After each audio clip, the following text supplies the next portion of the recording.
Biji Abraham ഇത് തന്നെയാണ് നീറ്റിൻ്റെ വിഷയത്തിൽ കണ്ടത്. നീറ്റ് അവിടെ സമരം ചെയ്ത 10% പേർ മാത്രം വിദ്യാർത്ഥികളും മറ്റുള്ളവർ ഈ സ്പോൺസേഡ് സമരത്തിൻ്റെ അണിയറക്കാരായി പിന്നീട് വന്നതുമാണ് എന്നുള്ള വളരെ കൃത്യമായ വെളിപ്പെടുത്തലുകൾ വന്നുകൊണ്ടിരിക്കുന്ന ഒരു ഘട്ടം കൂടിയാണ്. ഇപ്പോൾ E20 ആണോ ഈ പ്രതിപക്ഷത്തിൻ്റെ മുന്നിലെ അടുത്ത ആയുധം എന്ന് പറയുന്നത്?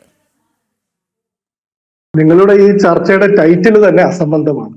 കലാപത്തിന് കോപ്പ് കൂട്ടുന്നു എന്നുള്ള ആ ടൈറ്റിൽ തന്നെ ശുദ്ധഭോഷ. അല്ല, കലാപം വളരെ കൃത്യമായി കഴിഞ്ഞ രാജ്യ തലസ്ഥാനത്ത് നടന്ന സമരത്തിൽ രാജ്യത്തിനെതിരെ കലാപം നയിക്കലായിരുന്നു എന്നുള്ള വളരെ കൃത്യമായ കാര്യങ്ങളെല്ലാം പുറത്തു വന്നുകൊണ്ടിരിക്കുന്ന കാലമാണ്. അതുകൊണ്ട് തന്നെയാണ് അത്തരത്തിലൊരു ടൈറ്റിൽ ഇട്ടത്. ആ ടൈറ്റിൽ ഞങ്ങളുടെ അവകാശമാണ്. മേഡം, ഞാൻ സംസാരിക്കട്ടെ, അതിന്റെ ഇടയ്ക്ക് കയറി ഇടപെടാതിരിക്കും. അതായത് ഈ അരവിന്ദ് കെജ്രിവാളിനെ എതിരെ നിങ്ങൾ ഈ അടുത്ത കാലത്ത് 2024 അദ്ദേഹത്തിനെതിരെ വ്യാജ കേസ് കൊണ്ടുവന്നുകൊണ്ട് അഴിമതി നടത്തിയെന്നും കള്ളപ്പണം വെളുപ്പിച്ചു എന്നൊക്കെ പറഞ്ഞുകൊണ്ട് നിങ്ങൾ ജയിലിൽ കൊണ്ടിട്ടത്. എന്നിട്ട് ഇപ്പൊ സുപ്രീം കോടതിയുടെ വിധി എന്താ ഉണ്ടായത്? എൻഫോഴ്സ്മെന്റ് ഡയറക്ടറേറ്റിനെ ഉപയോഗിച്ചുകൊണ്ട് CBI ഉപയോഗിച്ചുകൊണ്ട് നരേന്ദ്രമോദിയുടെ വേട്ടപ്പട്ടികൾ എന്ന് മാധ്യമങ്ങൾ ഉൾപ്പെടെ വിശേഷിപ്പിക്കുന്ന ഇത്തരം സംഘങ്ങളെ ഉപയോഗിച്ചുകൊണ്ട് രാജ്യത്തിൽ തെരഞ്ഞെടുക്കപ്പെട്ട ഒരു മുഖ്യമന്ത്രിയെ, ഭരണാധികാരിയെ ജയിലിലേക്ക് കൊണ്ടിട്ടു. എന്നിട്ട് സുപ്രീം കോടതിയുടെ വിധി എന്താ ഉണ്ടായത്? യാതൊരു തെളിവും അരവിന്ദ് കെജ്രിവാളിനെതിരെ ഇല്ല എന്ന് മാത്രമല്ല, ആ അന്വേഷണ ഏജൻസികളെ നിശിതമായി വിമർശിക്കുന്ന ഒരു സാഹചര്യമാണ് ഉണ്ടായത്. അപ്പൊ ഇവിടെ കലാപത്തിന് യഥാർത്ഥത്തിൽ കോപ്പുകൂട്ടുന്നത് ആരാണ് എന്നുള്ളതിന്റെ കൃത്യമായിട്ടുള്ള ഉദാഹരണമാണ് ഞാൻ ചൂണ്ടിക്കാണിച്ചത്. ഇവിടെ CJPയുടെ നേതൃത്വത്തിൽ ഇവിടെ ഒരു സമരം നടന്നു. അവിടെ എന്ത് കലാപം ഉണ്ടായത്? കലാപം ഉണ്ടാക്കിയത് ആരാണ്?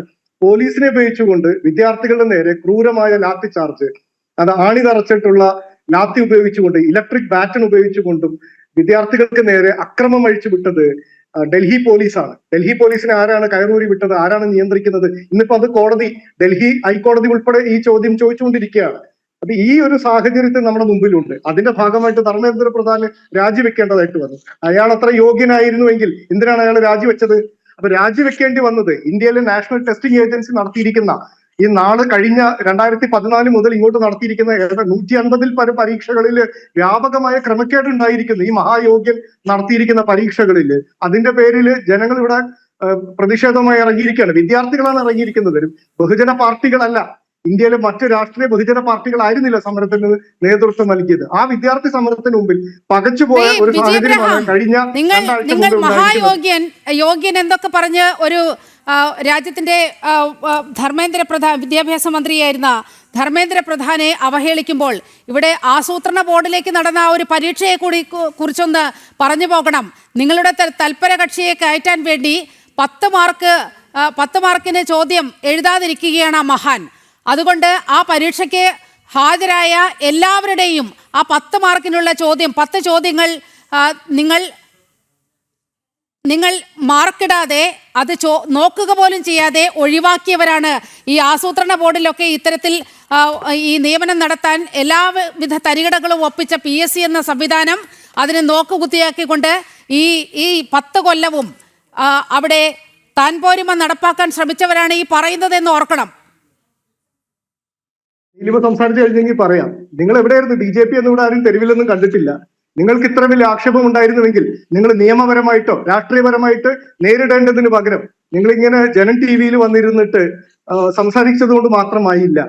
ഇവിടെ വിദ്യാർത്ഥികൾ നടത്തിയ പ്രതിഷേധത്തിന്റെ ഭാഗമായിട്ട് ധർമ്മേന്ദ്ര പ്രധാൻ എന്ന് പറയുന്ന മഹായോഗ്യന് രാജിവെക്കേണ്ടി വന്നു എന്നത് മാത്രമല്ല, വിദ്യാർത്ഥികളുടെ ആവശ്യങ്ങൾ അംഗീകരിച്ചുകൊണ്ട് രാജ്യത്ത് നാഷണൽ ടെസ്റ്റിംഗ് ഏജൻസി നടത്തുന്ന പരീക്ഷകളിൽ ഉണ്ടായിരിക്കുന്ന ക്രമക്കേടുകൾ ഭാവിയിൽ ഉണ്ടാകില്ല എന്ന് വിദ്യാർത്ഥികൾക്ക് ഉറപ്പ് നൽകുകയും കൂടുതൽ പരീക്ഷാ നടത്തിപ്പുമായി ബന്ധപ്പെട്ട പരിഷ്കാരങ്ങൾ നടപ്പിൽ വരുത്തുമെന്നും വിദ്യാർത്ഥികൾക്ക് എതിരായി അന്യായമായി എടുത്തിരിക്കുന്ന എല്ലാ കേസുകളും പിൻവലിക്കുമെന്നും അന്യായമായി വിദ്യാർത്ഥികളെ ആക്രമിച്ച കലാപം ഡൽഹിയിൽ അഴിച്ചുവിട്ട പോലീസിനെതിരെ അന്വേഷണം നടത്തുമെന്നുള്ള ഉറപ്പിന്റെ പുറത്താണ് ഡൽഹിയിൽ കോക്രോച്ച് ജനതാ പാർട്ടി എന്ന് പറയുന്ന വിദ്യാർത്ഥികളുടെ കൂട്ടായ്മ ആ സമരം അവസാനിപ്പിക്കേണ്ടി വന്നത്. ആ സമരം എന്നേക്കുമായി പറയുന്നതിൽ ഒരു വൈരുദ്ധ്യമുണ്ട്, വളരെ കൃത്യമായൊരു വൈരുദ്ധ്യമുണ്ട് ആ കാര്യത്തിൽ. ശ്രീ ജയപ്രസാദ് സർ, വളരെ കൃത്യമായി അന്നത്തെ ധാരണയനുസരിച്ച് വിദ്യാർത്ഥികളായി വന്നവരുടെ വിദ്യാർത്ഥികളായി വന്നവരുടെ കേസുകൾ മാത്രമേ ഒഴിവാക്കൂ. അവിടെ ആക്രമണത്തിന് കോപ്പുകൂട്ടിയ, അവിടെ കൊടും കുറ്റവാളികളായി വന്ന് ആ സമരത്തിന്റെ ദിശ മാറ്റിയെടുക്കാൻ ശ്രമിച്ച, ഈ രാജ്യത്തിനെതിരെ കലാപം നയിക്കാൻ ശ്രമിച്ച ആളുകൾക്കെതിരായ കേസുകളൊക്കെ വളരെ കൃത്യമായി സജീവമായി അക്കമിട്ട് മുന്നോട്ട് കൊണ്ടുപോകുന്നുണ്ട് ഡൽഹി പോലീസ്. ശ്രീ ജയപ്രസാദ്, അങ്ങേക്കൊന്ന് ഇടപെടാം ഈ വിഷയത്തിൽ.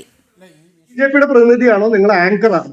നീലിമ മേഡം, ഞാൻ എന്നോട് സംസാരിക്കുന്ന ശ്രീ ബിജി എബ്രഹാം, താങ്കൾ എങ്ങനെ വേണമെങ്കിലും എന്റെ പക്ഷത്തെ കണക്ക് കൂട്ടിക്കൊള്ളൂ, അതെനിക്ക് പ്രശ്നമില്ല. ഇപ്പോൾ ഡോക്ടർ ജയപ്രസാദ്, അങ്ങേക്ക് ഈ വിഷയത്തിൽ ഒന്ന് ഇടപെടാം. കാരണം ഇടത് പ്രതിനിധി ഈ സമരം ഒത്തുതീർപ്പായതിനെ കുറിച്ച് തീർത്തും വാസ്തവവിരുദ്ധമായ കാര്യങ്ങളാണ് പറഞ്ഞുകൊണ്ടിരിക്കുന്നത്. അങ്ങേക്കൊന്ന് ഇടപെടാം. നിങ്ങൾ ഇവിടെ ചോദ്യം ചോദിച്ച് നിങ്ങൾ തന്നെ മറുപടി പറയാനാണെങ്കിൽ ഇവിടെ എന്തിനാണ് മറ്റൊരാളുകൾ വിളിച്ചു വരുത്തേണ്ട കാര്യം? എല്ലാ ചർച്ചകളിലും നീലിമ മേഡം ചെയ്യുന്ന പരിപാടി ഇത് തന്നെയാണ്.